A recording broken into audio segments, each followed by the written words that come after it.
नमस्कार, आप देख रहे हैं न्यूज पीआर। मैं हूं आदेशपुरी। आज 2 फरवरी है और इस वीडियो में हम चर्चा करते हैं देश और बिहार से प्रकाशित होने वाले समाचार पत्रों की वैसी खबरों का जिसका सीधा संबंध आपके और हमारे जीवन से है।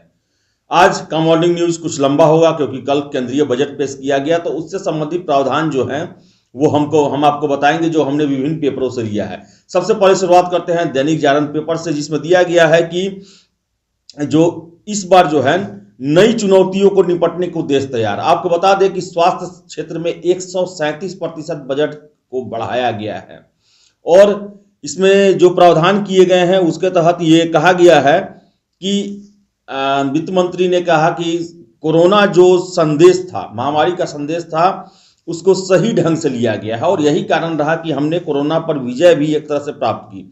मजबूत सर्विलांस से थमेंगे संक्रामक रोग और इसके लिए प्रावधान किए गए हैं। इसके साथ साथ नर्सिंग शिक्षा में सुधार किया जाएगा, उसके लिए भी बजट में प्रावधान किया गया है और प्रशिक्षित दवाइयों की कमी होगी दूर।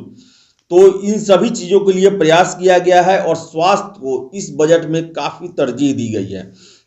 आपको बता दें कि प्रधानमंत्री नरेंद्र मोदी ने कहा है, हमने ये खबर जो है दैनिक जागरण राष्ट्रीय संस्मरण से ही लिया है, कि दिल में है किसान और गाँव। आपको बता दें कि प्रधानमंत्री नरेंद्र मोदी ने कहा कि किसान और गांव केंद्रीय बजट के दिल में है।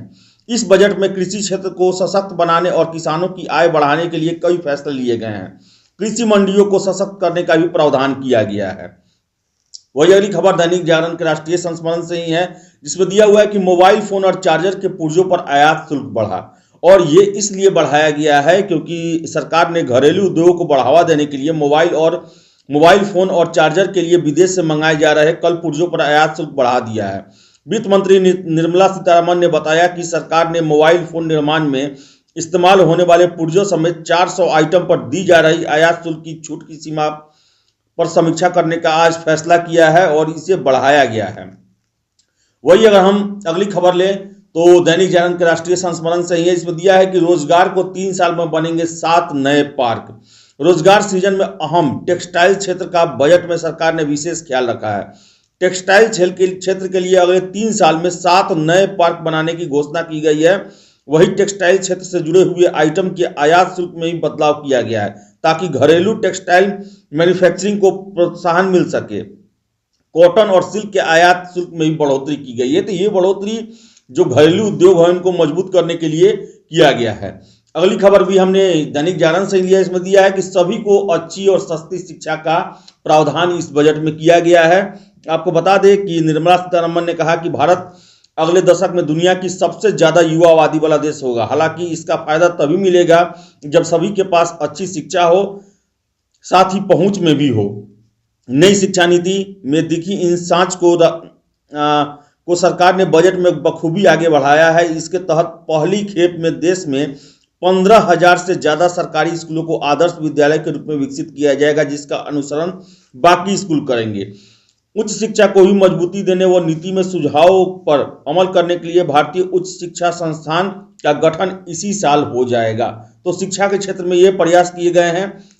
वही अगली खबर भी हमने दैनिक जागरण के राष्ट्रीय संस्मरण से ही लिया है। इसमें दिया हुआ है कि पहली डिजिटल जनगणना के लिए 3726 करोड़ रुपए का आवंटन किया गया है। इस बजट में आपको बता दें 2021 जनगणना का साल है और ऐसे में जनगणना होना है तो ये डिजिटली होगा।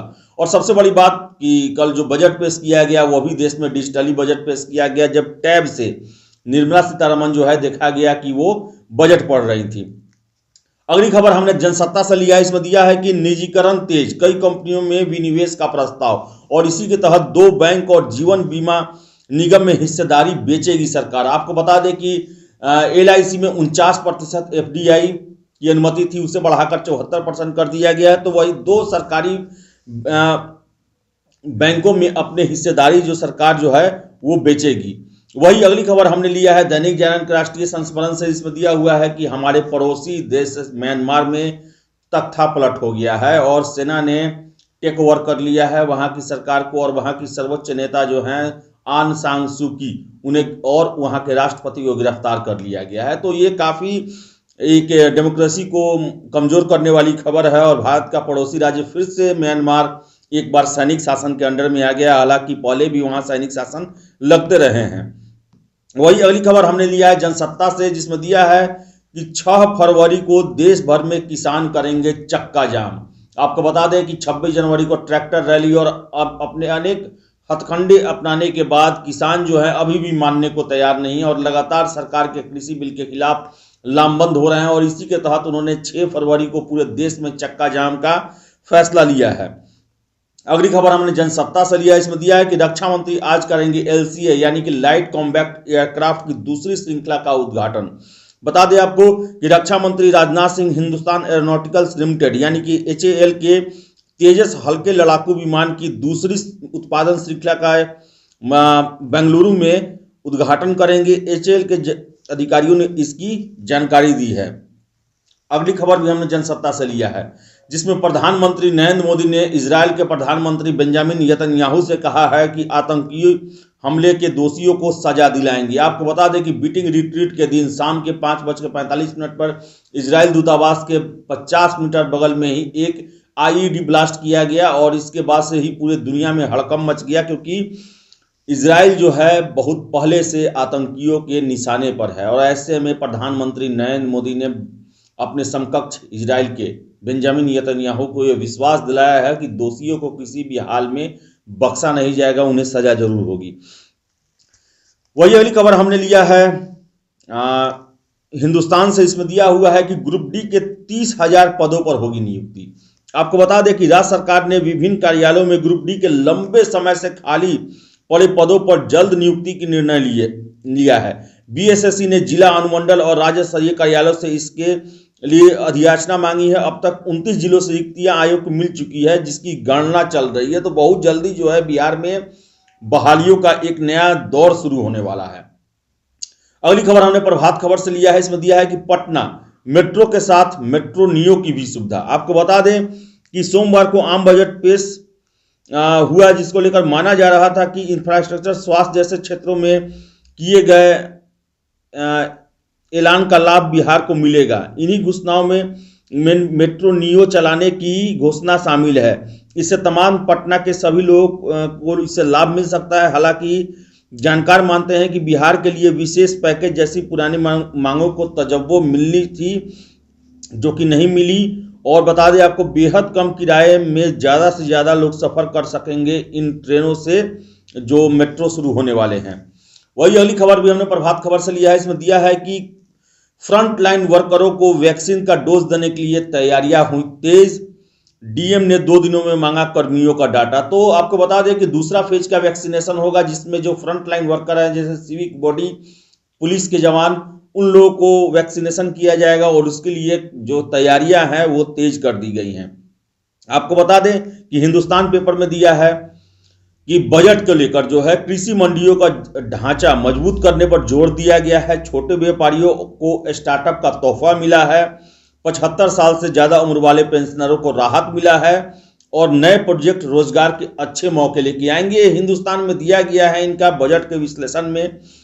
तो वही अगली खबर भी हमने हिंदुस्तान से लिया, इसमें दिया है कि सौगात मिला है बिहार को, बनारस और गुवाहाटी के लिए पटना से चलेगी हाई स्पीड ट्रेन। आपको बता दें कि पटना से बनारस और गुवाहाटी के लिए रेल यात्रियों को हाई स्पीड ट्रेन की सौगात मिली है। केंद्रीय बजट में इसके लिए सरकार ने विशेष प्रावधान किए हैं। तो आगे आने वाले समय में हम पटना से भी हाई स्पीड ट्रेन चलते हुए देख सकेंगे। वही अगली खबर भी हमने लिया है हिंदुस्तान से, इसमें दिया हुआ है कि बिहार में एक्सप्रेसवे समेत 6 सड़कों का काम होगा तेज। भारत माला परियोजना के तहत केंद्र ने दी भरपूर राशि। राज्य में 700 किलोमीटर से अधिक बननी है सड़कें, जो 2021-22 के बजट में इसका प्रावधान किया गया है, जिससे बिहार में बनने वाले एक्सप्रेसवे समेत 106 सड़कों का निर्माण कार्य अब तेज हो जाएगा। आपको बता दें कि 2 ऐसी मांगे जो केंद्रीय बजट से बिहार को मिली है, जो बिहार जिसकी लंबे समय से मांग कर रहा था। आपको बता दें कि राज्य ने की थी कर्ज सीमा बढ़ाने की मांग। अभी तक 3.5% की सीमा थी और अब जो है 4.5% तक राज्य ऋण ले सकेंगे। ये जो है इसका लाभ मिला है। और दूसरा है कि केंद्र प्रायोजित योजनाएं होंगी कम, इससे लाभ को राज्य को होगा फायदा। तो ये जो बिहार की 2 बड़ी मांगे थी, इसको फायदा मिला है।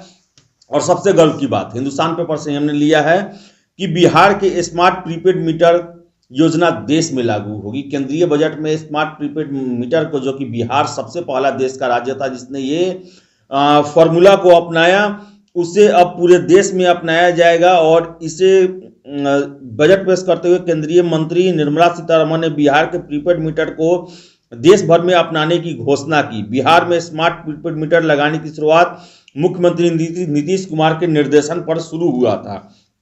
बिहार के लिए अच्छी खबर है। वही अगली खबर हमने लिया है हिंदुस्तान से। इसमें दिया हुआ है कि पटना एयरपोर्ट को निजी हाथों में सौंपने की तैयारी।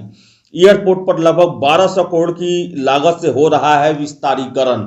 आपको बता दें कि पटना एयरपोर्ट जो है बहुत जल्द निजी हाथों में इसके मेंटेनेंस दिया जा सकता है और एयरपोर्ट के कर्मियों ने इसका विरोध भी शुरू हो गया। एयरपोर्ट के कर्मी जो है इसका विरोध करना शुरू कर दिए हैं।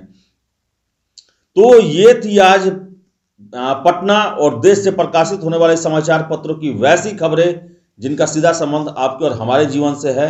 अगर आप हमारा ये वीडियो YouTube पर देख रहे हैं तो वीडियो को लाइक शेयर करें और हमारे चैनल न्यूज़ PR को सब्सक्राइब जरूर कर लें। अगर आप फेसबुक पर देख रहे हैं तो वीडियो को लाइक शेयर करें और हमारे पेज न्यूज़ PR को फॉलो जरूर करें।